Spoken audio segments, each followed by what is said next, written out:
네. 이제 저희 가야 할 길이 멀기 때문에 더 보도록 하겠습니다. 그래서 우리가 이제 앞에서 이제 이론적 기초에 대한 내용들 간단하게 보고 직무까지 다 봤어요. 그래서 뭐 페이지로는 이제 3페이지까지 본 건데, 그래서 거기에 보시면 이제 그 박경 교수님 책에 있는 내용 그대로 이제 목차 다 따온 겁니다. 물론 이제 조금 목차를 찢어놓은 것도 있는데, 그냥 관찰법 같은 경우는 박경 교수님이 그냥 쭉 서술하는데 그 개념, 장점, 문제점 뭐 이런 식으로.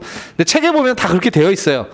단락 구분이 안 돼 있을 뿐이지, 목차를 세분화해서 아는 것 뿐이지, 그 안에 보면은 개념, 장점, 단점에 대한 것들은 다 있어요. 그래서 이런 식으로 여러분이 기억하시면 되는 부분이고 쭉 흘러보시면 됩니다. 그래서 뭐 직무까지는 이렇게 보시면 되고, 그렇죠?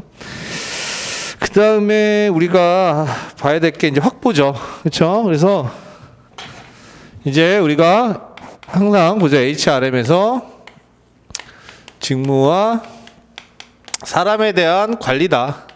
어떻게 하면 직무와 사람에 대한 관리를 잘해서 효율적, 효과적으로 해서 조직 목표 달성에 기여할 수 있도록 하느냐. 그게 이제 우리 인사관리의 고민인 거죠. 그렇죠? 그래서 이제 직무에 대한 거는 아까 전에 봤듯이 이제 직무 관리로 본 거고, 세부적인 어떤 활동들이 있는지, 그렇죠? 그다음에 이제 사람에 대한 내용들을 보는 건데, 사람에 대한 것들은 우리가 알고 있듯이 이런 사람들 어떻게 확보할 거냐. 확보 관리. 그다음에 이 사람들 어떻게 개발할 거냐. 그쵸. 그 다음에 뭐 평가를 따로 떼서 어떻게 평가할 거냐. 내가 어떻게 보상할 거냐. 유지할 거냐. 방출할 거냐. 요런 내용들이 다예요. 그래서 우리가 맨날 얘기하는 확, 개, 평, 보, 유, 방이 이제 뭐예요? 사람에 대한 관리를 얘기하는 겁니다. 그렇죠? 물론 이러한 사람에 대한 관리가 뭘 기반으로 해야 된다? 직무를 기반으로 해서 이루어져야 된다는 게 직무 중심의 인사관리인 거죠. 그렇죠? 사람을 뽑을 때, 확보할 때도 직무에 기반해서 뽑아야 되는 거는 그 해당 직무에 가장 잘할 수 있는 자격 요건을 갖춘 사람을 뽑아야 되는 거고, 개발한다는 거는 그 직무에 필요한 자격 요건에 대한 역량이나 기술이나 이런 것들을 발전시킬 수 있도록 개발해야 되는 거고, 평가도 그 직무에 관련된 내용들, 그래서 거기에 대한 내용들을 잘했는지 평가하는 거고, 보상도 뭐 저 직무에 대한 기반한다 그러면 뭐 직무급이나 이런 내용 나오는 거고, 유지 이런 것들이 다 이렇게 연결되는 거죠. 그렇죠? 그게 이제 직무 중심의 인사관리의 내용인 거고, 우리가 직무 분석에서 직무 분석 결과 활용 방안이 그런 식으로 들어가는 거죠. 그렇죠? 이제 뭐 그거는 이제 직무 중심의 인사 관리를 설명할 때고, 우리가 일반적으로 이제 사람에 대한 관리로서는 이렇게 학계평 보유방을 얘기를 많이 해요. 그래서 우리가 책에도 어느 책을 보든 다 이렇게 되어 있죠. 물론 이제 유지 방출을 붙여 있기도 합니다. 어디는 유지 방출 붙어 있기도 해요. 그냥 유지만 쓴 데도 있어요. 왜? 유지 안 할 거면 방출이니까 그냥 여기에다 이렇게 하는 경우도 있기 때문에 뭐 했는데, 일반적으로 이렇게 학계평 보유방을 우리가 항상 얘기를 하죠. 자, 그러면 이제 여기에서도 하나하나의 내용들이 다 들어 있는 거죠. 그래서 처음에 이제 확보부터 시작하는 거고, 우리가 일을 시키려면 사람부터가 이제 필요한 거죠. 그래서 확보가 제일 먼저 나오는 거예요. 그렇죠? 야, 뽑아놓고, 어떻게 뽑아? 좋은 인재들 어떻게든 잘 뽑을까? 뽑아놓고, 야, 얘네들도 그냥 두면 안 되죠. 능력을 향상시킬 수 있도록 우리가 교육도 해줘야 되고, 커리어도 발전시켜주고, 그래야 우리가 써먹을 수 있잖아요. 조직 입장에서. 그리고 잘했는지 못했는지 평가도 필요한 거고, 일했으면 돈 줘야 되는 거고, 그 다음에 애가 혹시나 의기소침하지는 않은지, 고민은 없는지, 걱정은 없는지, 의욕을 충만하게 어떻게 할 수 있는지, 그게 여기 나오는 것들이고, 그렇죠? 그 다음에 일 못하면 내보내거나, 문제 생기면 내보내거나, 이렇게 되는 거죠. 그렇죠? 그래서 이렇게 쭉 그냥 하나의 흐름인데, 자, 그러면 이제 우리 하나씩 보면은 확보에 대한 내용들은 이제 여기 뭐가 있어요? 여러분이 확보 파트에 이제 인력 계획에 대한 내용들이 나오고요. 그렇죠? 그 다음에 모집, 선발이 나오죠. 이렇게 세 덩어리로 구분되어 있습니다. 확보는. 그렇죠? 인력 계획, 그 다음에 모집, 선발, 이렇게 세 덩어리 되어 있어요. 개발은 어떻게 되어 있어요? 개발은 교육 훈련, 그 다음에 경력 개발, 이런 파트로 되어 있는 거죠. 그렇죠? 그 다음에 평가는 어떻게 되어 있어요?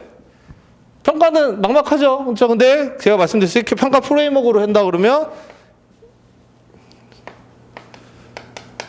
평가 목적이 뭔지, 그렇죠? 이거는 이따가 평가 프레임워크로 다시 설명을 드릴게요. 그 다음에 평가 내용은 뭔지, 그렇죠? 이거는 뭐예요? Y에 대한 거, 이것은 What에 대한 거. 그 다음에 누가 평가할 거냐? 평가자에 대한 거. 그렇죠? 언제 평가할 거냐? 평가 시기에 대한 거. 그 다음에 평가 어떻게 할 거냐? 평가 기법에 how에 대한 평가 기법. 이렇게가 주요한 내용들이에요. 그렇죠? 이렇게 떠올리시면 됩니다. 인사평가. 그래서 이렇게 내용이 있고 보상은 여러분이 요거 기억하면 된다 그랬죠? 보상은 일단 경제적 보상, 비경제적인 보상.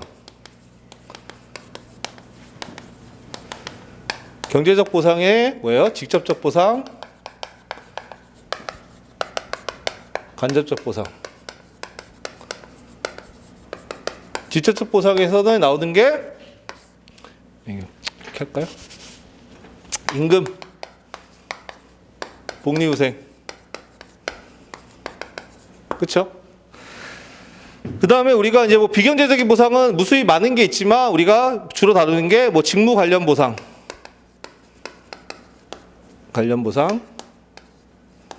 그 다음에 직무 환경 보상. 그래서 뭐 쾌적한 작업 환경을 제공해 준다던가 뭐 이제 그 다음에 뭐 유연 근무제 한다던가 산업 안전에서 이제 해준다던가 하는 것도 여기 들어가는 거고 그 외에 사실은 더 많죠. 이 비경제적인 보상은 여기 보상 파트 말고도 유지 파트에서도 나오고 복리후생에서 또 비경제적인 복리후생으로 나와요. 다 똑같은 거라고 그랬죠? 그렇죠? 그래서 그런 내용인 거고 자, 여기서 이제 이 보상은 더 들어가죠. 이제 임금. 이게 사실은 우리가 보상 중에서 전통적으로 제일 중요한 내용 중에 하나예요. 임금. 그렇죠? 그렇죠? 그래서 임금은 어떻게 들어가요? 또 여기서 이게 이제 임금에 대한 게 임금 관리죠. 그렇죠? 그래서 임금 관리는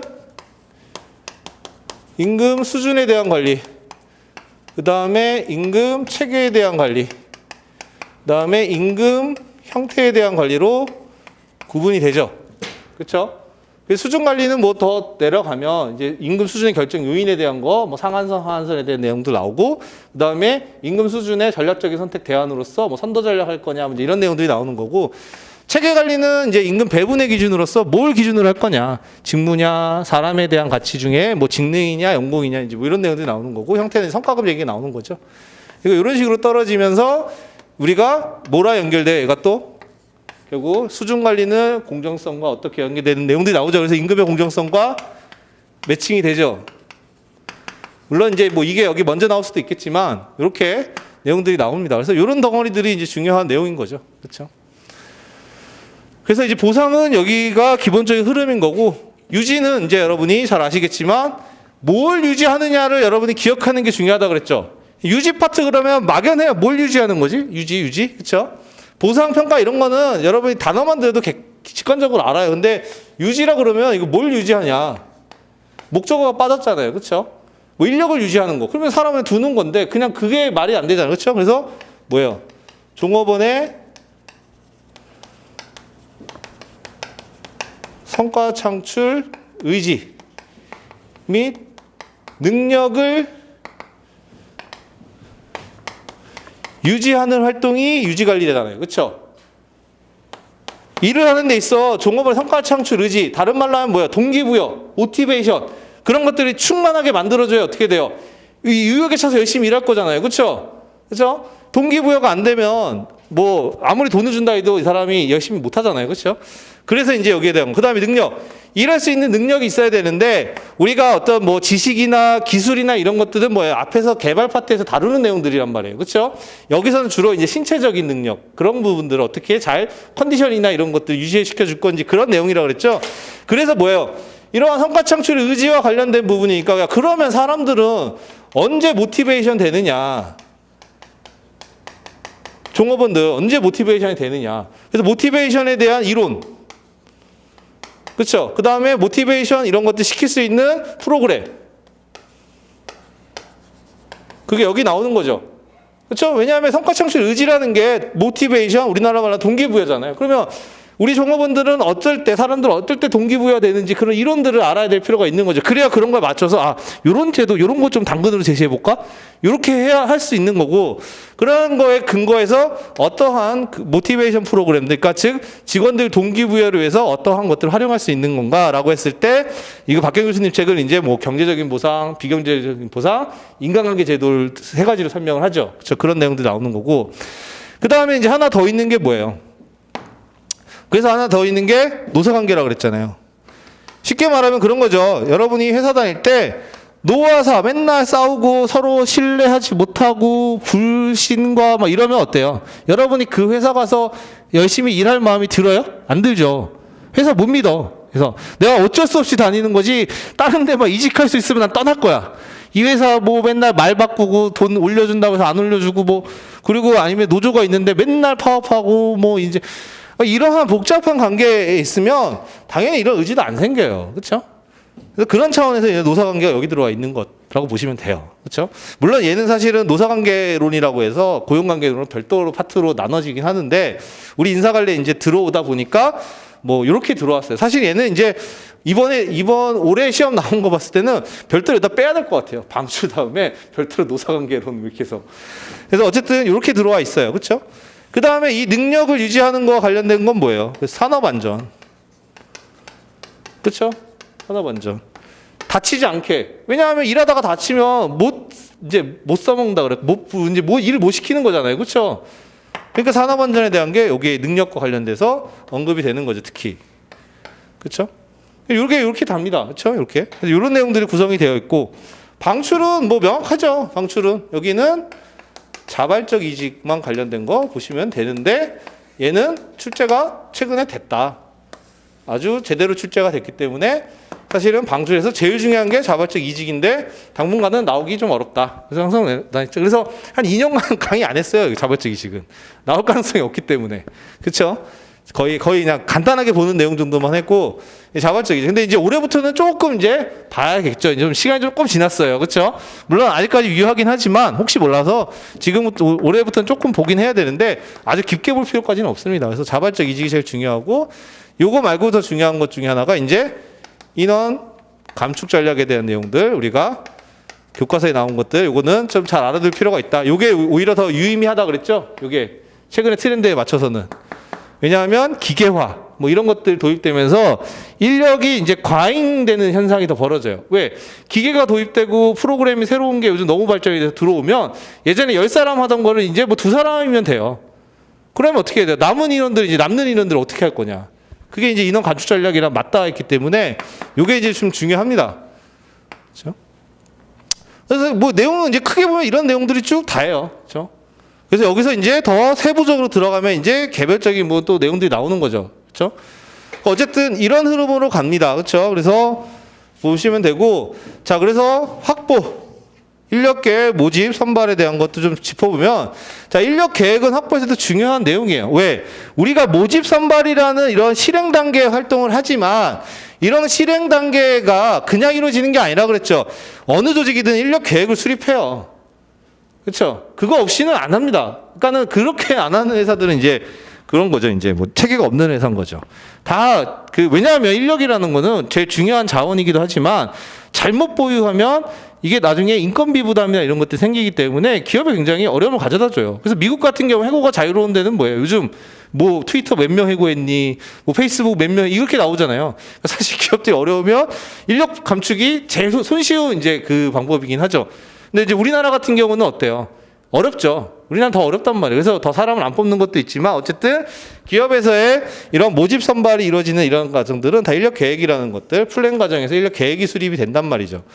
이제 여러분이 여기서 이제 인력 계획에 대한 것도 우리가 알아둬야 될 내용들은 이렇게 기억하시면 되죠. 자, 인력 계획을 어떻게 수립해요? 인력 수요 예측하죠. 인력 공급을 예측을 합니다.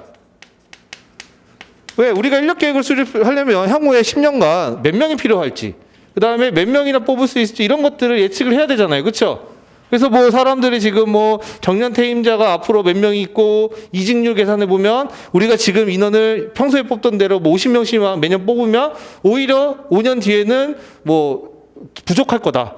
뭐 이런 식의 판단이 있어야 거기에 맞춰서 인력을 더 많이 채용하던 덜 채용하던 그렇게 결정할 거고, 아니면 뭐예요? 우리가 이제 사업 구조를 바꿔서 뭐 앞으로 AI 뭐 전문 기업으로 뭐 나아가기로 했어요. 그러면 우리가 인력을 확보할 때 뭐예요? AI 전문가들을 많이 능력 있는 사람들 뽑아놔야 될 거잖아요. 그렇죠? 그러면 그런 식으로 우리가 수요나 공급에 대한 예측을 해야지만 뒤에 모집 선발이 같이 거기에 체계적으로 갈 수 있단 말이에요. 그렇죠? 그래서 인력에 대한 예측을 해요. 그러면 이거 예측을 했을 때 항상 갭이 발생한다 그랬죠? 수요 예측에 딱 만든 경우는 없어요. 그렇죠? 예측을 딱 10년 뒤에 딱 100명, 공급 100명 이런 건 없습니다. 항상 갭이 있어요. 그거를 다른 말로 하면 뭐라고 그랬어요? 인력 수급의 불균형이라고 그랬죠. 갭이라는 표현보다는 여러분이 더 정확하게 답안지 쓸 때는 이제 이 표현으로 기억하시는 게 좋죠. 인력 수급의 불균형이 발생할 수밖에 없어요. 그걸 어떻게 조정하느냐가 인력 계획에서 가장 중요한 핵심입니다. 그렇죠? 우리가 미래를 예측하는 게 사실 쉽지는 않잖아요. 그리고 예측하다 보면은 수요 공급에 대한 것들 분명히 불균형이 생겨요. 이대로 가면은 뭐 앞으로 잉여 인력이 뭐 100명이 될 겁니다. 뭐 아니면 부족할 겁니다. 뭐 이런 판단이 서야 되는 거고, 그게 바로 인력 수요의 불균형 상태가 예상이 되는 거잖아요. 그러면 인력 불균형 상태는 두 가지밖에 없어요. 과잉 수요냐, 과잉 공급이냐. 즉 우리가 필요로 하는 적정 인력, 우리가 100명이면 딱 맞아. 지금 뭐 우리가 향후에 이 사업을 계속 영위해 나가고 여기서 더 투자 안 하고 어쨌든 할 건데, 그러면은 딱 100명이면은 우리가 지금 사업 충분히 영위하면서 잘 나갈 수 있어. 그렇죠? 근데 뭐예요? 우리가 지금 봤더니 부족한 거지.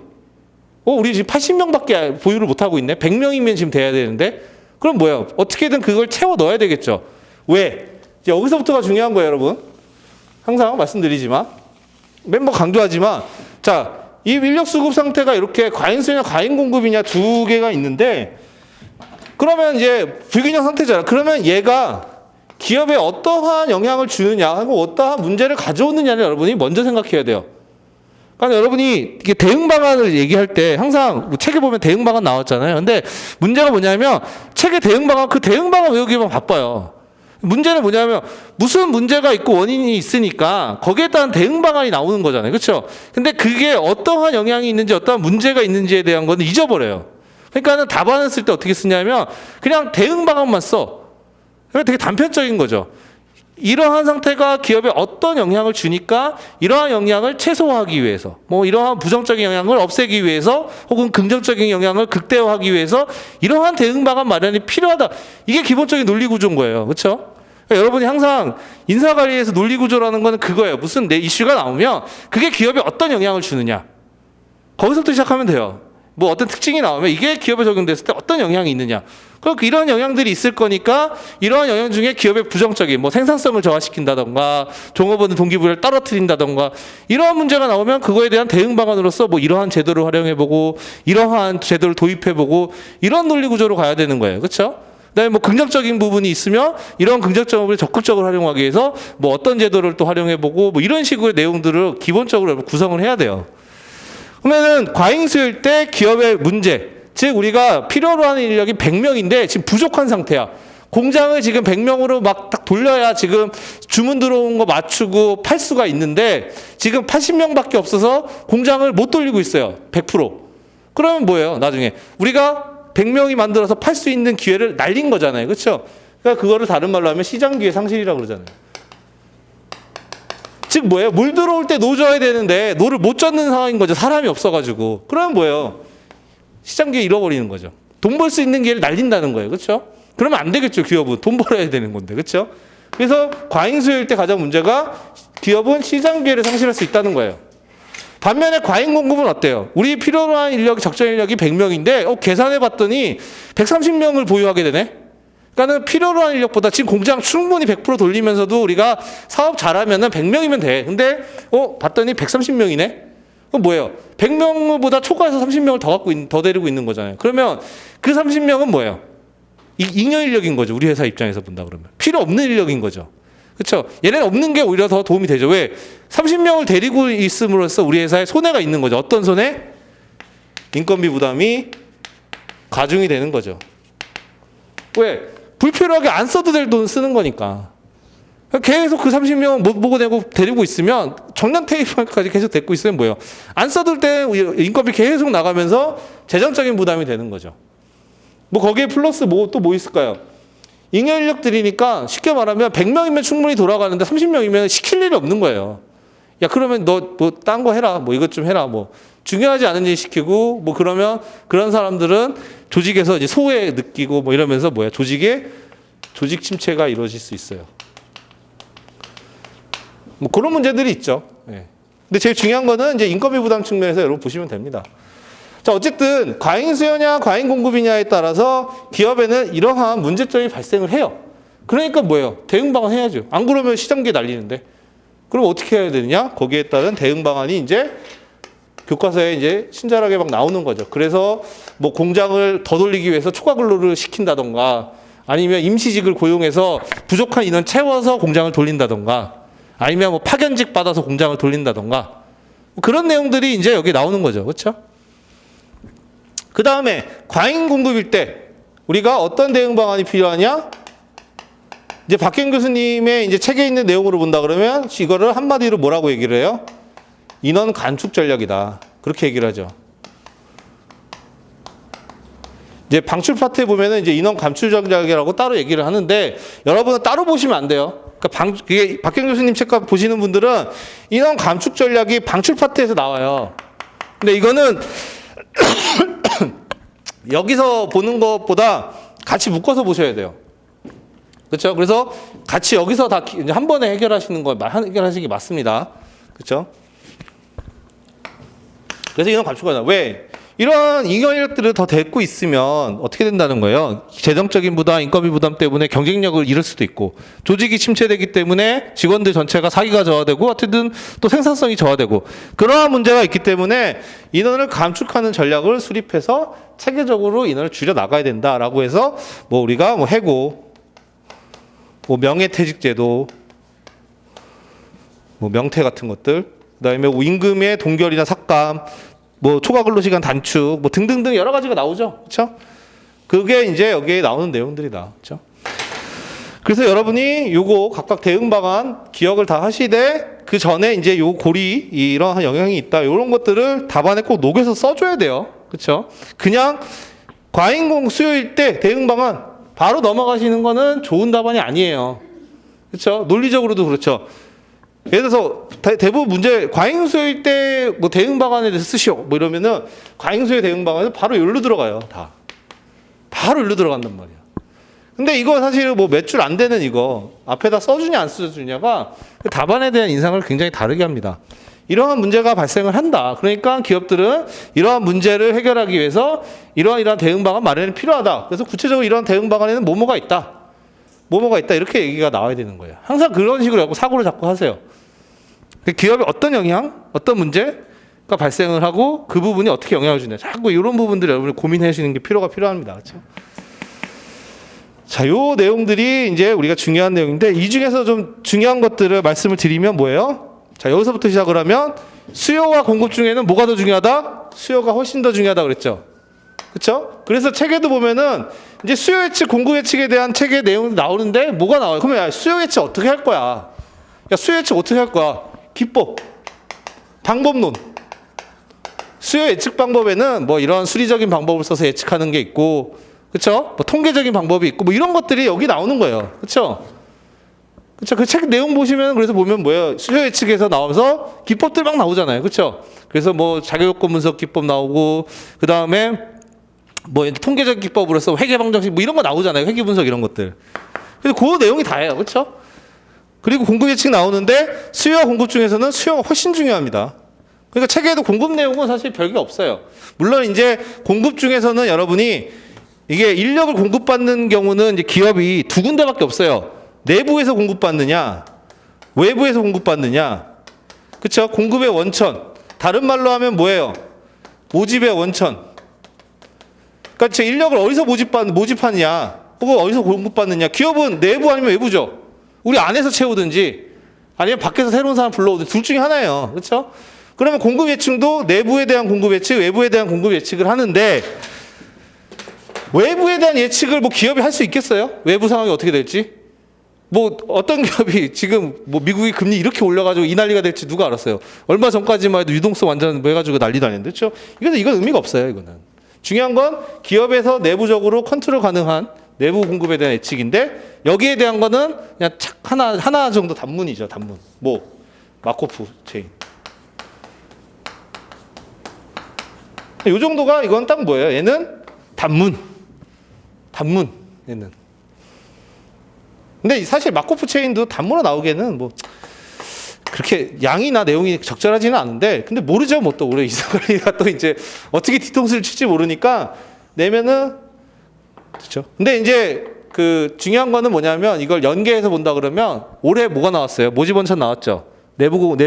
그러니까 뭐 요거는 조금 이제 올해 내년도에는 그러니까 약간 중요도 떨어지죠. 그러니까 확보 쪽에서 이제 나온다 그러면 모집 쪽은 이제 뭐 사실 중요한 건 떨어지고, 만약에 된다면 선발 쪽인데, 근데 보통은 하나에서 또 그렇게 나오진 않으니까 그 정도로 해서 요거 하나 중요한 거예요. 내부에서 공부죠. 그리고 수요 예측은 다 중요해요. 수요 예측은 다 중요합니다. 왜? 수요 공급이 훨씬 더 봤을 때 수요 예측이 더 중요해요. 이게 기업들 입장에서는 뭐랑 동의어냐면 적정 인력이 어떻게 되느냐가 동의어예요. 쉽게 말하면 뭐 적정 인력 산정.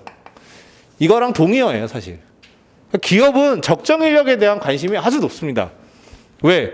우리가 지금 사업을 영위했을 때, 혹은 이러한 계획으로 5년간 사업을 운영했을 때 몇 명을 보유하는 게 적정하냐. 사실 답은 없지만 어떻게든 그거를 만들어내려고 해요. 왜? 그게 사람을 뽑는데 가장 기본의 어떤 기준이 되는 거잖아요. 그렇죠? 그거 없이 막 뽑을 수도 없단 말이에요. 왜냐하면 우리가 뭐 앞으로 잘 될 거라 생각하고 막 사람들 뽑았다가 갑자기 문제가 생겼어. 그러면 갑자기 우리가 과잉 공급 상태가 돼버리면 경쟁력 잃어버리는 거죠. 그렇죠?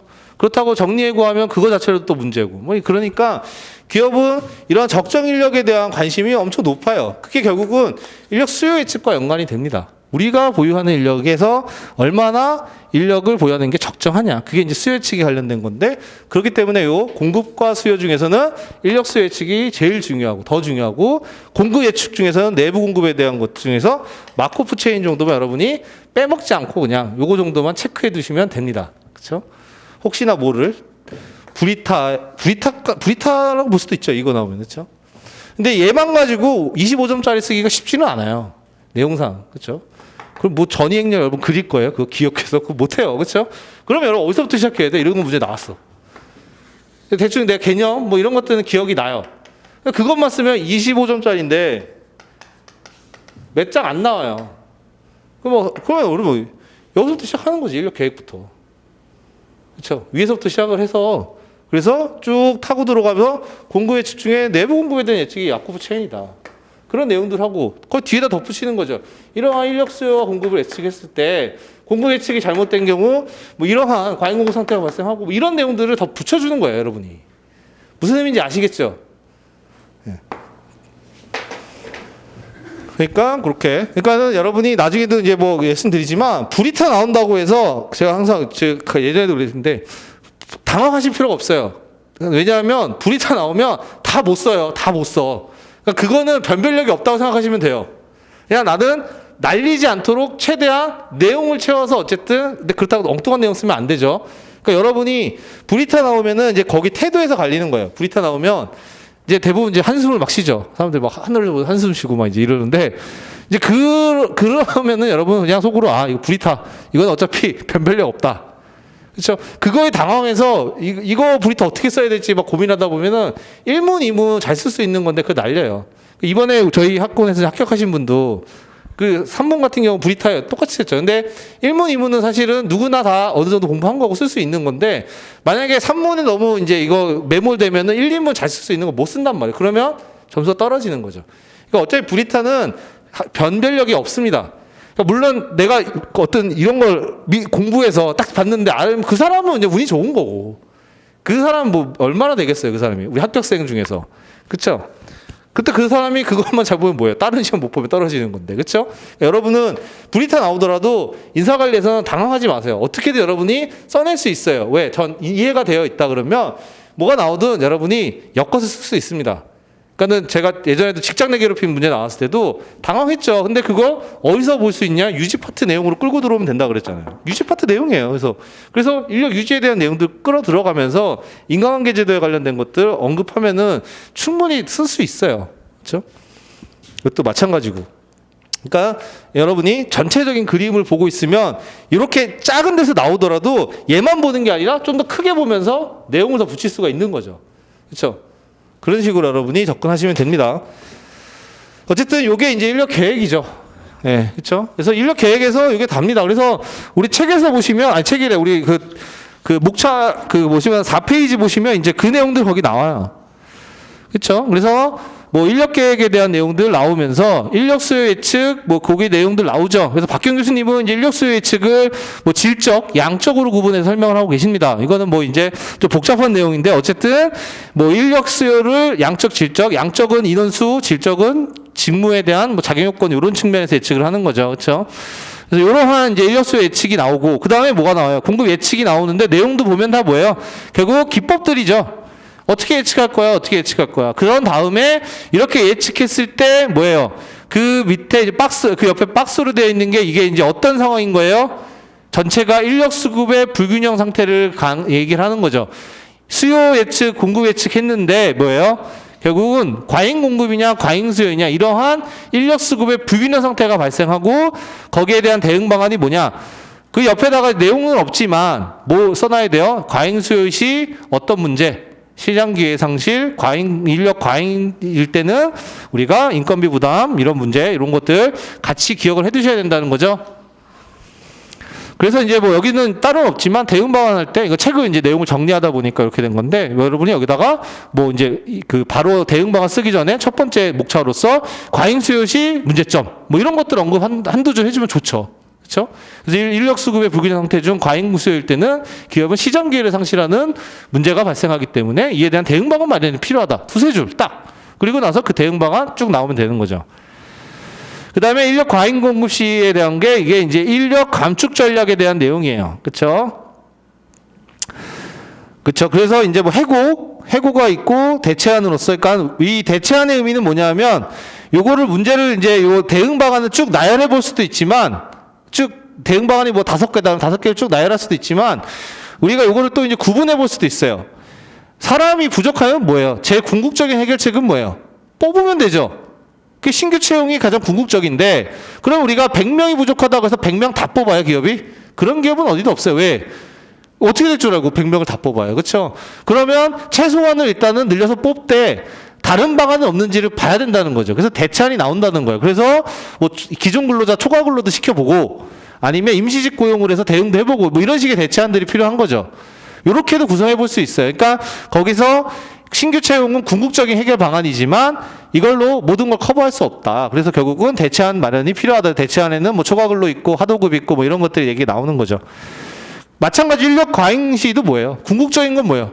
내보내는 거죠. 해고. 궁극적인 건데 그럼 100명이 과잉이라고 해서 100명 다 자르면 기업 욕먹죠. 욕먹기도 하고 그 100명 내보내는 거에 여러 가지 문제가 있죠. 그렇죠? 쉽지 않죠. 그래서 대체안 같은 것들도 고민해봐야 되는데 그런 것들 중에 하나가 뭐 신입사원 선발을 보류한다던가 그러니까 신규 채용을 억제하는 거죠. 아니면 이제 임금 동결 및 삭감. 왜? 인건비 부담을 어쨌든 줄일 수 있는 방안도 필요하니까. 그 다음에 조기퇴직, 그러니까 우리가 명예퇴직 제도나 뭐 조기퇴직 제도 같은 것들을 둬서 이제 좀 빨리 나가게 이제 독려한다던가, 뭐 교육 및 연수기에, 그러니까 일을 안 시키고 대신 교육이나 연수기에 직무교육 시키는 방안도 있어요, 그렇죠? 그 다음에 이제 그 마바가 있는데 그거는 이제 다른 책들에 이제 나오는 내용 중에 하나예요. 마 같은 경우는 이제 직무 공유인데 그거는 체크해 두세요. 요거는 요 과잉 공급 시 대응 방안으로서 우리가 하나 할 수도 있는데. 얘는 사실 여러 군데에서 많이 쓰이는 내용 중에 하나예요. 직무 공유는. 이게 잡쉐어링인데 뭐예요? 풀타임 직무를 쪼개가지고 이제 파트타임 형태로 나누는 거예요. 그러니까는 이거 이제 GS 1기 때 우리가 심화 때 배울 거예요. 어차피. 지금은 이제 뭐 맛보기니까 지금 뭐 모른다고 해서 이거 연기 때 못 봤는데? 뭐 이렇게 걱정하실 거 없습니다. 연기 때 뭐 이거 못 봤던 건데? 뭐 이렇게 이거 어차피 1기 때 다 볼 거고 그때 봐도 충분한 거예요. 잡 쉐어링은 뭐냐면 우리가 풀타임 직무가 보통은 있죠. 예를 들어서 우리나라 법정 기준 시간 8시간 기준으로 근무하는 게 풀타임이에요. 그렇죠? 그러면 이거 보통은 어때요? 풀타임 직무 한 사람이 담당하죠. 그렇죠? 근데 잡쉐어링은 뭐냐면 이거를 쪼개는 거예요. 어떻게? 4시간, 예를 들어서 4시간 이렇게 쪼갰어요. 파트타임으로. 그러면 이제 2사람이 담당하죠. 과거에는 풀타임 하나 담당했는데 2사람이 담당한다는 거예요. 그렇기 때문에 요 2사람이 담당한다는 측면에 있어서 같은 직무를, 그렇죠? 공유하는 거잖아요. 요 직무 내용은 똑같아요. 그냥 시간을 8시간 할 거를 4시간을 쪼개는 거지 직무 내용은 다 똑같아요. 공유하는 거잖아요. 하나의 직무를. 그렇죠? 이런 차원에서 우리 인사관리에서 여러 목적으로 활용이 돼요. 거기에도 보면은 이렇게 돼 있죠. 효과가 뭐 있어요?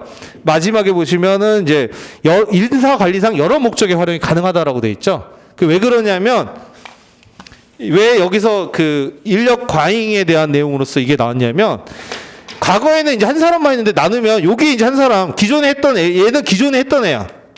그렇죠? 요 새로운 자리가 필요하죠. 거기에 누구를 앉힌다는 거예요. 잉여 인력들 여기다 일을 붙인다는 거예요. 그러면 어때요? 잉여 인력들 그래도 시킬 일이 없는데 시킬 일이라도 생기는 거죠.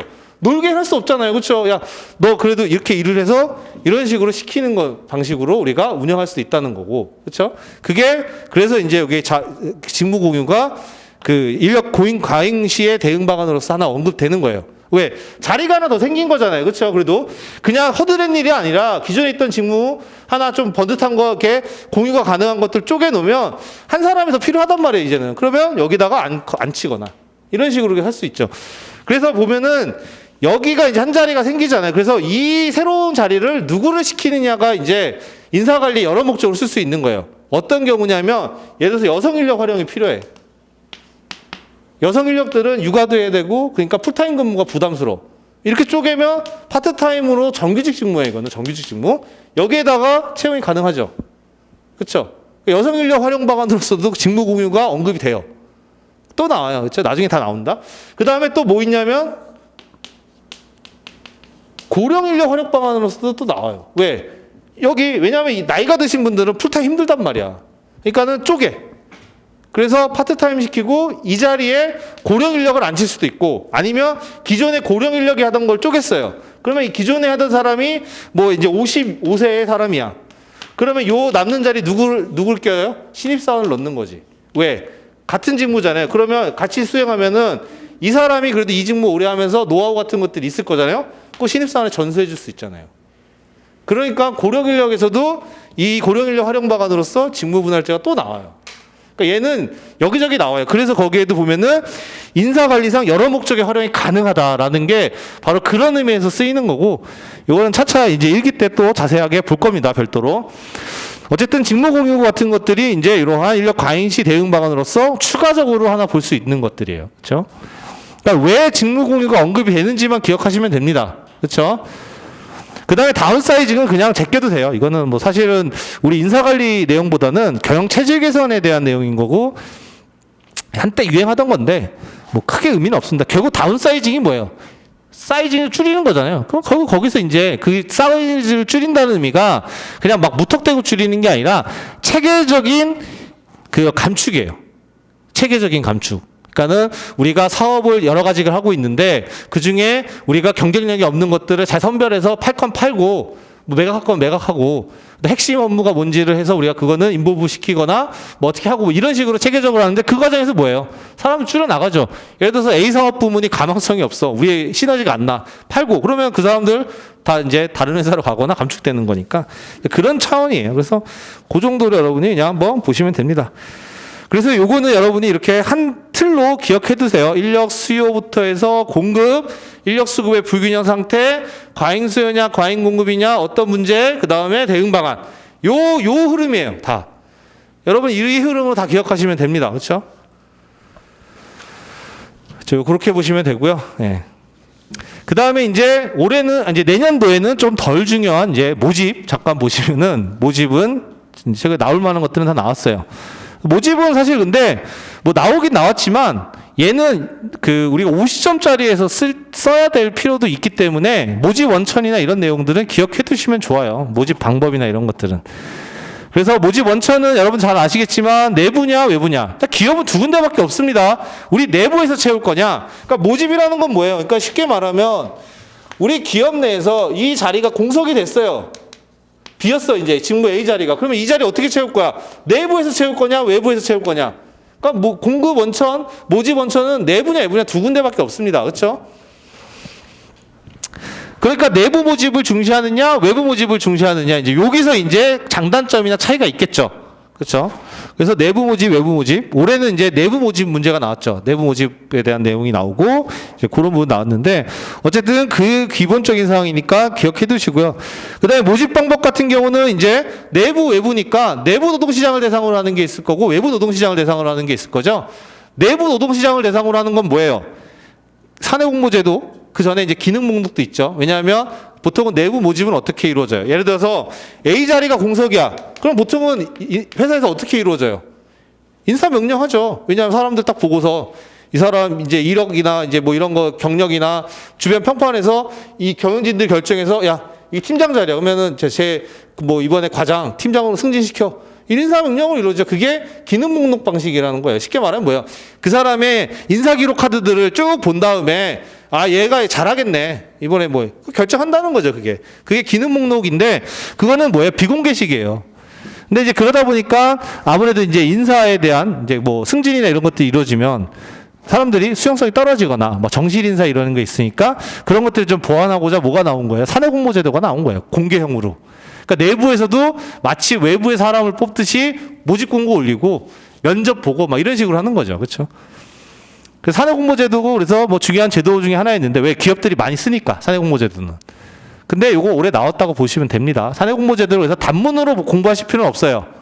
올해 내부에서 사내 공모 제도 내용을 좀 써줘야 됐기 때문에 단문으로 공부할 필요는 없고 아 우리가 뭐 50점짜리에서 확보 관리해서 내용을 쓸 때 모집 원천을 뭐 이제 뭐 내용을 쓸 때 모집 방법은 어떤 것들이 좋다라고 했을 때 내부 노동시장은 그냥 사내 공모 제도를 활용하는 것이 적절하다, 적합하다 뭐 이 정도 수준 기억하시면 됩니다. 그 다음에 외부 노동시장은 여러 가지가 있는데 중요한 거는 이제 뭐 종업원 추천제도 그 다음에 웹 기반 모집 정도 기억하시면 됩니다. 이 두 개 정도만. 왜냐하면 얘네들은 그냥 단문으로 나올 수도 있고요. 그 다음에 좋은 모집 방법으로서 우리가 언급할 때 언급이 필요한 내용이에요. 특히 웹 기반 모집은 뭐 오늘날 여러분이 기업들을 봐요. 요즘은 외부로 모집 안 하는 데 있나요? 옛날처럼 신문에 광고 내고 가서 종이로 우편으로 접수하는 데 있어요? 없죠. 요즘 웹기반 모집은 기본적으로 탑재되어 있는 거니까 요 웹기반 모집은 그냥 오늘날의 디폴트 값인데 그러니까 모든 기업이 활용하기에 좋은 거고 오늘날의 어떤 이 디지털 시대에 더 적합한 거죠. 그리고 글로벌하게 인재를 확보할 수 있는 수단이잖아요. 그렇죠? 왜? 웹기반만 웹만 올리면 저기 미국에 있는 사람도 공고 보고 우리가 지원할 수 있는 거잖아요. 그렇죠? 그래서 그런 부분들, 그래서 그 두 가지가 제일 중요하고요. 그 다음에 모집 활동에 대한 평가는 다른 게 아니라 이제 RJP, 그러니까 현실적 직무 소개가 제일 중요했는데 나왔죠, 문제가. 그래서 그거는 이제 넘어가시면 되고, 그러니까 여러분은 모집의 원천에 대한 기본적인 내용들, 왜? 이거는 단문을 위해서가 아니라 50점짜리에서 여러분이 이러한 이슈에서는 내부 모집을 활용하는 게 좀 적합하다. 뭐 외부 모집을 활용하는 게 적합하다. 아니면 뭐 이런 것들 언급하기 위해서 그 장단점을 좀 기억을 해 두셔야 되는 것들이 있고, 그 다음에 모집 방법은 그거와 연계해서 뭐 예를 들어서 우리나라 외부 모집을 중시해야 된다. 뭐 요즘에 이런 기술 발전 시대 때는 핵심 인재 확보가 중요하고 이러한 핵심 인재를 우리가 확보하기 위해서는 외부 모집을 좀 더 중시해야 된다. 그래서 이러한 외부 모집을 하기 위해서 모집 방법으로는 우리가 종업원 추천 제도나 웹 기반 모집을 적극 활용해야 된다.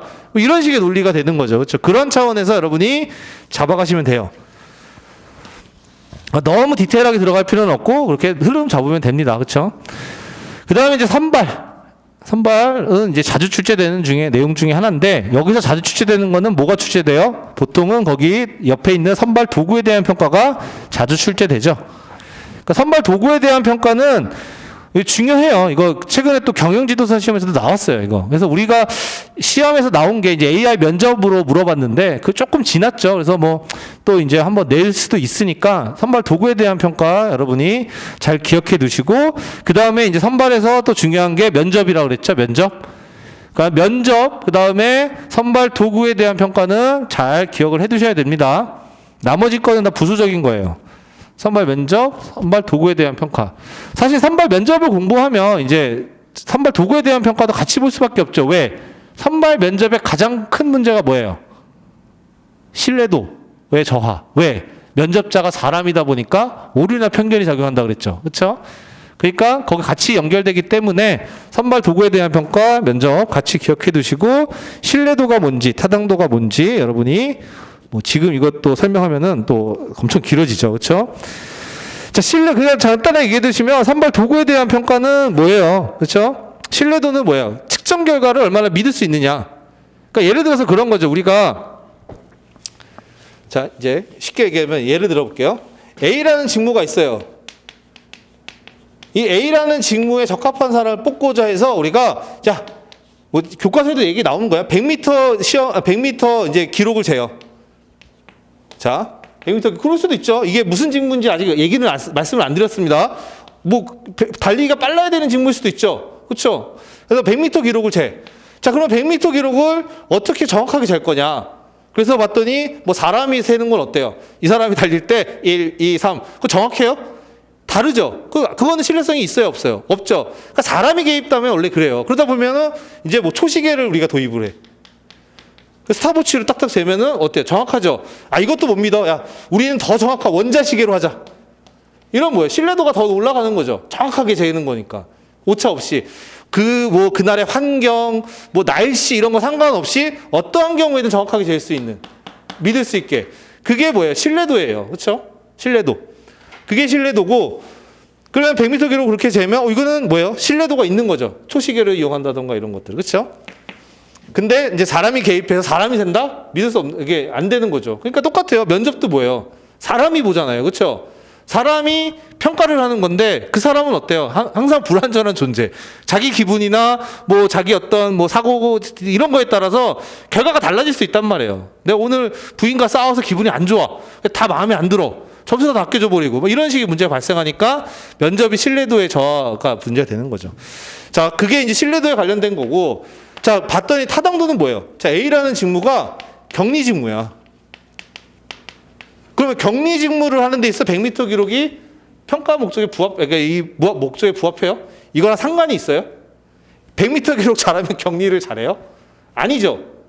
그렇죠? 뭐 다른 직무죠. 근데 만약에 이 직무가 뭐 예를 들어서 뭐 소방관 직무야. 그럼 어때요? 빨리 달리는 거 중요하죠. 불났을 때. 그럼 100m 기록 재는 거 타당성 있죠. 그렇죠? 경찰관이야. 그러면은 그 직무에 적합한 거죠. 근데 뭐 예를 들어서 이 직무가 인사 직무야. 100m 기록을 재. 이건 뭐예요? 이 직무 성과와 얘랑 아무런 하등의 관계가 없어요. 그렇죠? 이게 바로 평가 목적에 얼마나, 선발 목적에 얼마나 부합하느냐. 왜냐하면 우리가 인사 직무에 선발하는 목적이 뭐예요? 인사 직무를 잘할 수 있는 사람, 인사 직무를 해서 성과를 높게 낼 수 있는 사람을 뽑는 거잖아요. 그렇죠? 근데 거기에 100m 기록이 연관이 있어요? 없죠. 그렇죠? 근데 이게 말을 바꾸면 인사가 아니라 소방관 직무를 잘할 수 있는 사람, 달리기 빨라야 되는 거 맞잖아요. 실제로 기록 제국을 하잖아요. 물론 100m는 아니지만 뭐 짧은 거리나 이런 거 기록 잰단 말이에요. 그렇죠? 그거는 목적에 부합하는 거죠. 선발 목적에. 왜? 소방관 직무를 잘할 수 있는 사람, 성과를 낼 수 있는 사람을 뽑는 거니까 목적이 100m 기록은 거기에 연관이 있단 말이에요. 그게 바로 타당성인 거예요. 그렇죠? 여러분이 신뢰도와 타당도를 잘 그렇게 기억해 두시면 됩니다. 그래서 사실 뭐 신뢰도 같은 경우는 이제 면접과 관련돼서 그런 내용들, 특히 이제 오류나 편견에 대한 문제들, 그리고 그런 신뢰도를 어떻게 우리가 보완할 건지, 이제 그 내용이 중요하죠. 그래서 뭐 면접관 교육을 시키고, 면접관 뭐 참여시키고, 뭐 이런 내용들이 거기 나오는 겁니다. 그다음에 타당도 같은 경우는 이제 직무 성과와의 관계죠. 그러니까 즉, 이런 부분들을 어떻게 이제 타당도가 있느냐 없느냐를 분석할 수 있느냐. 그래서 현재 타당도, 예측 타당도, 내용 타당도가 나옵니다. 그래서 현재 타당도는 뭐예요? 타당도 분석이죠. 이 현재 타당도는 분석을 어떻게 한다는 거예요? 현직 종업원 대상으로 해본다는 거예요. 즉 우리가 이번에 선발 시험을 새롭게 도입했어요. 그래서 A라는 시험을 도입해서 신입사원들을 뽑으려고 해.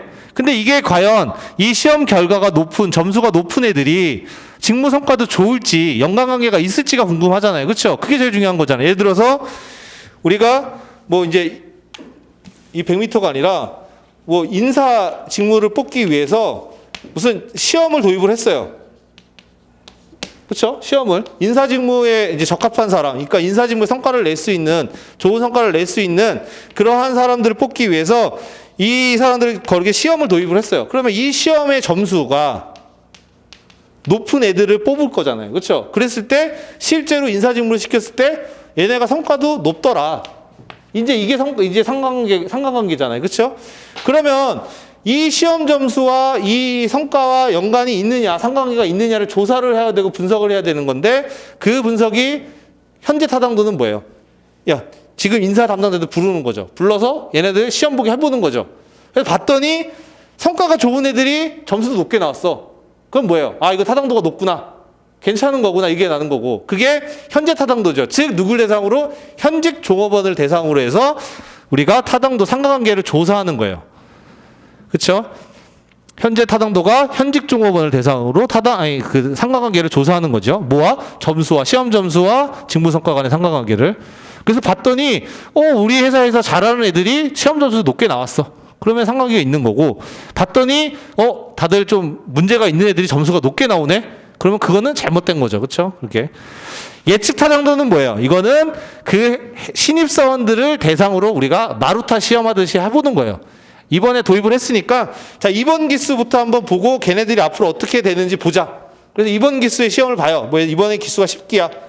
10개 애들 다 시험을 보고 뽑았어. 거기에 따라서. 그리고 한 1, 2년 뒤에 보는 거죠. 우리가 요 시험 점수 높았던 애들을 뽑았는데 얘네들이 잘하고 있는지를 보는 거죠. 봤더니 점수가 높아서 뽑았던 애들이 다들 일을 잘하고 성과도 높아. 그러면 뭐야? 상관관계가 좋은 거고. 아니다. 그러면 이제 문제가 되는 거죠. 그래서 이제 누굴 대상으로 상관관계를 조사하느냐에 따라서 장단점이 나눠지는 거예요. 그렇죠? 그래서 나중에 이제 현재 타당도, 예측 타당도는 그 누굴 대상으로 우리가 이 타당성을 조사하느냐, 분석하느냐를 가지고 장단점을 구분해서 기억하시면 됩니다. 그렇죠? 자, 그렇게 해서 보시면 될 거고요. 그다음에 나머지는 그냥 쭉 한번 읽어보시면 될 것 같습니다. 그렇죠? 그래서 선발까지는 이렇게 여러분이 보시면 되고, 사실은 이게 답니다. 그래서 뭐 만약에 이제 문제에 나온다 그러면, 만약 확보 쪽에서 문제가 나온다 그러면 모집 쪽이 나왔기 때문에, 그리고 최근에 뭐 트렌드나 이슈 봤을 때는 뭐 인력의 계획 이런 쪽이 나올 수도 있어요. 충분히. 그렇죠? 특히 어떤 부분이랑 인력 과잉에 대한 부분들, 그거는 좀 잘 봐두셔야 돼요. 아까 우리가 이 과잉 공급은 좀 중요하다 그랬죠? 인력 과잉 시 대응 방안. 왜? 이건 단순히 인력 수급의 불균형에 대한 대응 방안이기도 하지만 이슈랑도 연결이 되기 때문에 그렇다 그랬죠. 왜? 기계화, 뭐 4차 산업혁명 나오면 같이 맞물려서 나올 수밖에 없어요. 여러분들 느끼시잖아요. 이제 뭐 식당 가면은 다 키오스크 있잖아요. 그렇죠? 그게 뭐예요? 기존에 사람들이 주문받던 거 다 대체해버린 거잖아요. 그래서 예전에 알바가 뭐 피크타임 때는 10명은 있어야 되는데 키오스크 뒀더니 5명만 있으면 되는 거예요. 쉽게 말하면. 그렇죠? 그러면 기존에 뽑았던 나머지 인력들은 뭐예요? 잉여인력이 되는 거나 마찬가지죠. 그러면 어떻게 할 거냐? 이게 이제 뭐 단순히 뭐 알바지만 큰 규모의 기업에서는 공장 운영이나 이런 데 있어서 굉장히 그게 딜레마가 많아요. 그러니까는 우리가 기술이 발전해서 이런 거 도입하면 한 번에 생산성을 급격하게 높일 수 있지만 기존에 있는 직원들을 이걸 어떻게 이제 마련할 건지, 어떻게 대응할 거냐, 이런 부분들이 쉽게 못 가는 거죠. 그러니까 차근차근 갈 수밖에 없는 거죠. 그러니까 옛날에 이제 산업혁명 시대 때 러다이트 운동이라고 해서 뭐 노동자들이 막 기계 부수는 운동 같은 거 많이 했잖아요. 그런 거랑 똑같은 이제 현상이 벌어질 수 있어요. 네. 자, 그렇게 넘어가시고 그 다음에 이제 인력 개발 쪽 가볼게요. 이제 요 박경 교수님은 요 그거를 잘 알아두세요. 우리가 자. 이제 확보 내용은 받고, 네, 이렇게 볼까요? HRM에서 직무와 사람, 그 사람 관리에서 이제 확보는 받고, 이제 개발에 대한 내용인 건데, 즉 인력을 개발하는 활동에 대한 내용인 건데, 자, 우리가 보통은 학계 평 보유방이죠. 평가를 이렇게 따로 봅니다, 그렇죠? 따로 봐요, 보통 학계 평 보유방, 그렇죠? 근데 박경 교수님은 이 개발 안에 평가를 넣어놨어요. 어떻게? 개발 관리, 즉 인력 개발이라는 내용 안에 뭐가 제일 먼저 나와요? 목차 보면은 인사평가가 제일 먼저 나와요. 그쵸? 그 다음에 우리가 알고 있는 교육훈련, 그 다음에 경력개발이 나옵니다. 이거 뭐야? 왜 개발은 우리가 따로 학계평 보유방하고 개발, 교육훈련, 경력개발, 그다음에 인사평가는 따로인 줄 알았는데 개발 안에 넣어놨어요. 박경 교수님이. 이거는 이제 왜 여기다 넣어놨을까를 여러분이 이해를 하셔야 되는 거죠. 그렇죠? 자, 인사평가라는 게 이제 그 제일 중요한 파트 중에 하나예요. 항상 말씀드리지만 우리 인사관리에서 제일 중요한 파트 두 개를 꼽으라 하면 뭐예요? 평가 보상이에요. 평가 보상은 여러분이 출제되고 안 되고를 떠나서 무조건 그거는 잘 봐둬야 됩니다. 깊게 이해를 충분히 하셔야 돼요. 평가 보상은 그거는 올해 나오고 내년에 나오도 뭐 3년 연속 나와도 전혀 이상한 게 아닙니다. 왜냐하면 실제에서 기업에서 제일 중요한 게 뭐예요? 평가 보상이에요. 거기에 이제 하나 더 들어가면 확보랑 그다음에 평가 보상은 탑3, 탑3. 그렇죠? 그래서 걔네들은 여러분이 기본적인 사항이고 50점짜리 문제 나와도 확보랑 그다음에 평가 보상 쪽은 꼭 쓰게 나옵니다. 꼭 쓰게 나와요. 그렇죠? 그래서 어쨌든 평가는 제일 중요한 거고 그의 이제 평가가 그렇기 때문에 트렌드나 이런 것도 자주 변하고 뭔가 이런 이제 뭐 계속 이제 여러 가지가 달라지고 있죠. 그런 차원에서 이제 인사평가가 왜 이렇게 개발로 들어와 있냐면 과거의 인사평가는 이제 인사평가를 왜 했냐 이런 관점에서 본다 그러면 인사평가가 과거에는 관리적인 목적으로 많이 쓰였죠. 잘하는 애들 좀 승진시켜주고 돈 더 주고 야 못하는 애는 내보내. 그러니까 통제하고 그러니까 쉽게 말하면 뭐예요? 구성원들을 통제하는 측면에서 많이 쓰였어요. 실질적으로 기업들이. 그러니까 인사평가를 굳이 왜 하려고 그러겠어요? 그냥 조합원들 있으면 두다 보면은 잘하는 애 못하는 애가 나오게 되고 그냥 두면 어떻게 돼요? 그러면 잘하는 사람은 잘하는 사람들이 불만이 되는 거죠. 그렇죠? 나는 쟤보다 성과 좋은데 나는 왜 아무것도 없어? 똑같으면 다 그냥 일을 안 할 수도 있는 거고 막 이러니까 기업들이 어쨌든 이런 관리적인 목적으로 인사평가를 운영하는 게 원래 기존의 트렌드였어요. 그래서 여러분 아시겠지만 옛날에 이제 상대평가가 인사평가의 기본적인 평가 방식이었어요. 상대평가. 이거 상대평가가 뭐예요? 이게 같은 팀이면 여기서 1, 2, 3등을 나누는 거죠. 서열을. 순위를 매겨야 된단 말이에요. 서열을. 누가 잘하고 누가 못하고를 꼭 매겼단 말이에요. 과거의 상대평가. 왜? 이게 중요시했고 과거에는 성과주의가 만연했기 때문에 야 성과 좋은 애들한테 밀어주는 거 이게 중요한 거고 성과 안 좋은 애들은 내보내. 이게 이제 옛날의 트렌드였어요. 그러니까 80년대, 뭐 90년대, 뭐 2000년대까지 뭐 계속 그런 식으로. 그래서 제가 항상 얘기 드리지만 옛날에 이 회사 지금은 이제 좀 한물 갔지만 여기에 되게 유명한 CEO가 있잖아요. 재결치 그 할아버지.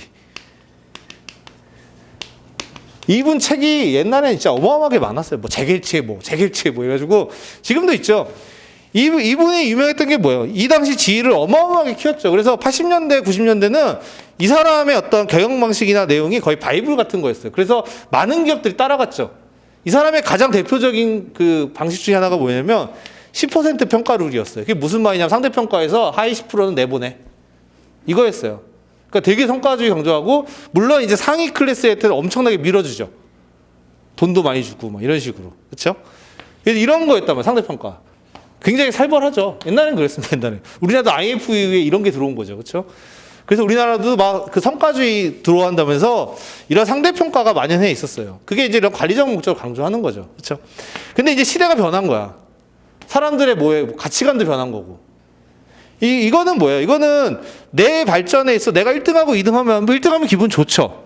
근데 내가 이제 뭐 앞으로 일을 뭐 몇십 년 더 해야 되는데 내가 성장하고 하는 데에서 가장 도움이 안 되는 거죠. 그렇죠? 그리고 가치관들도 이제 달라져서 이제 이걸로는 이제 이 오늘날 복잡한 이런 디지털 환경 시대에 이게 안 맥히는 거죠. 효용이 없는 거. 그래서 요즘은 뭐가 넘어가고 있어요? 아니다. 절대평가로 요즘은 넘어가고 있죠. 왜? 철학이 바뀌는 거죠. 이제 평가라는 거를 야 누가 잘하고 못하고를 해서 잘한 애 상 주고 못한 애 벌 주고 하는 그런 게 아니라 평가라는 건 뭐예요? 평가를 하면 얘가 뭘 잘하고 뭘 못하는 걸 알 수 있다는 거죠. 그렇죠? 그러면 그러한 너의 강점, 약점 뭐 이런 것들을 알면 어떻게 된다는 거예요? 강점은 살려주고 약점은 보완해 주면서 뭐예요? 더 발전시켜 나갈 수 있다는 거죠. 평가라는 게. 그러니까 평가를 보는 관점 자체가 뭘로 바뀌는 거예요? 개발적인 목적, 육성의 목적으로 바뀌는 거예요.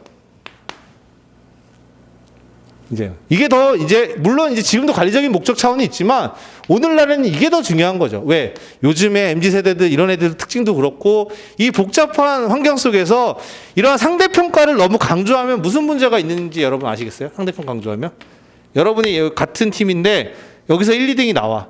누군가 1등을 해야 돼, 꼴등을 해야 돼. 그러면 뭐예요? 같은 팀이지만 서로 경쟁자예요. 성과주의가 지나치게 강조되면 뭐예요? 이 부서 간의 어떤 뭐 이기주의.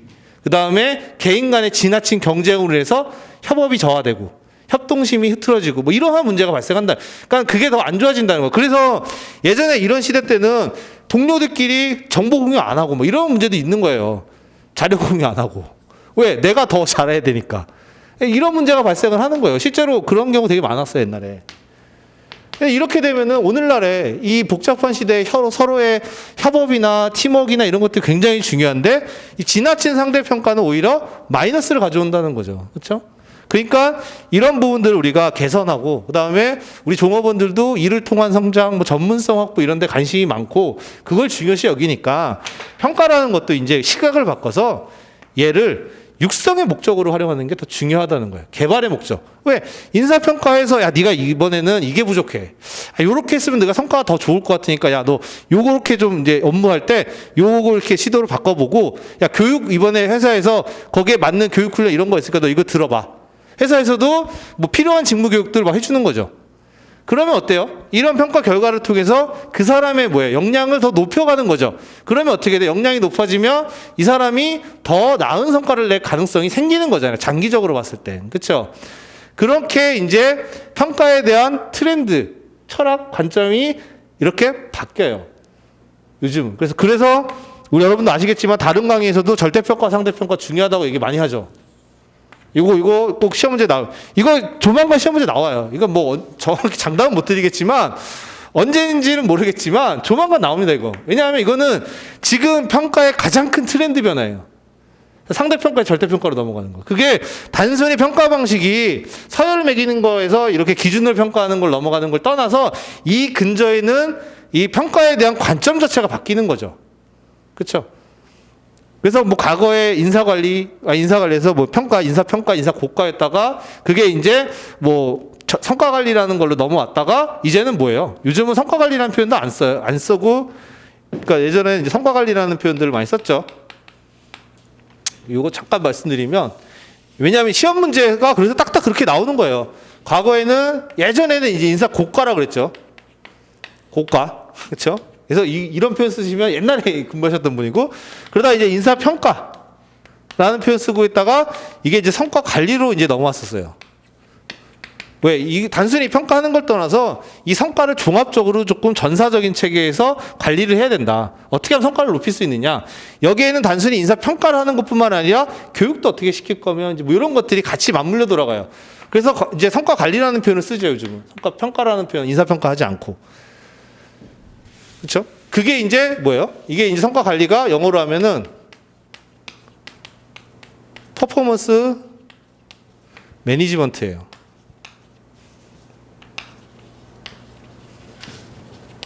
그래서 성과 관리가 한때 트렌드였어요. 이제 인사평가의 시대는 아니다. 이제 성과 관리. 그래서 대기업들은 성과 관리라는 표현을 더 많이 씁니다. 그렇죠? 그래서 우리가 시험에서 뭐 나왔었어요? 그게 트렌드고 그게 중요하다고 성과관리 문제 물어봤죠. 기출됐었어요. 그렇죠? 여러분 기출 문제 보시면 인사평가 성과관리 물어봤었죠. 이제 뭐가 넘어가요? 이제는 이 퍼포먼스 이게 성과 이런 차원이 아니야. 이제는 뭐예요? 이거 뭐 영어로 쓸게요, 그냥. 네, 이거 이제 성과관리가 아니라 그로스 매니지먼트지. 그로스가 뭐예요? 성장이죠. 육성이죠. 이제는 단순히 성과 이게 사실 어감이 종업원들의 성과를 막 관리한다는 거 이것도 사실 조금 받아들이는 사람 입장에서는 그렇잖아요. 그렇죠? 이제는 이게 아니다. 그로스 성장. 야, 너 인사평가 한다는 건 너의 성장을 돕는 거야, 우리가. 너를 개발시키고 육성시키기 위한 거야. 그래서 오늘날에 그로스 매니지먼트라는 표현도 많이 써요. 그러니까 이제 이게 또 이렇게 넘어오는 거예요, 지금. 그러니까 성과 관리에서 좀 더 이제 관점이 더 개발 쪽, 육성 쪽으로 더 넘어오는 추세인 거죠. 그래서 여러분들 기사 찾아보시면 최근에 대기업들이 절대평가 도입 얘기가 많이 나와요. 뭐 어느 기업이 절대평가를 도입하고 뭐 절대평가 도입을 위한 뭔 준비를 하고 있고 뭐 이런 내용들이 많이 나옵니다. 왜? 미국에서는 이미 거의 80% 기업들이 절대평가로 넘어왔어요. 그래서 여러분 아실 만한 실리콘밸리 유명한 그런 기업들이 절대평가 같은 경우도 굉장히 많이 도입을 했죠. 그래서 이런 게 이제 트렌드예요. 그래서 이제 그 부분이 중요합니다. 그러니까 인사평가를 보는 관점이 봐요. 개발 안에 들어있는 거는 박경 교수님이 인사평가를 어떻게 본다는 거예요? 이 안에 놓는 거는 이걸 더 중요시 여긴다는 거죠. 박경 교수님은. 이거를. 그러니까는 당당하게 개발 관리 안에 인사평가를 딱 넣어놓으신 거지. 그것 즉슨 인사평가를 이러한 목적으로 보는 게 더 중요하다는 거를 이 목차를 보더라도 여러분 알 수 있는 거고, 여러분들 요거는 중요하게 염두에 두셔야 됩니다. 얘는 요즘 트렌드랑도 아무래도 제일 중요한 인사평가에서 가장 핫한 이슈예요. 그러니까 얘는 뭐 내년에 나올 수도 있고요. 내후년에 나올 수도 있고, 뭐 이게 다시 1, 2년 지속될 건 아니에요. 무슨 뭐 유행처럼 뭐 우리가 뭐 OKR이니 이런 것처럼 뭐 그런 부분이 아니라 이거는 큰 트렌드의 변화이기 때문에 언제든 얘는 이슈랑 혹은 이거 자체로도 엮어서 나올 수 있는 주제입니다. 그렇죠? 그러니까는 잘 좀 기억해 두셔야 될 필요가 있죠. 그렇죠? 그다음에 이제 교육 훈련, 이제 경력 개발은 전통적인 이제 개발이고, 그렇죠? 그래서 절대평가 잘 기억을 해 두시고 보면 됩니다. 그래서 이제 이렇게 하고 좀 쉬었다가 이제 인사평가랑 또 인사평가 프레임워크 한번 좀 본 다음에 나머지 이제 뒤에서 중요한 것들 한 번씩 볼게요. 잠깐 쉬었다가 하겠습니다.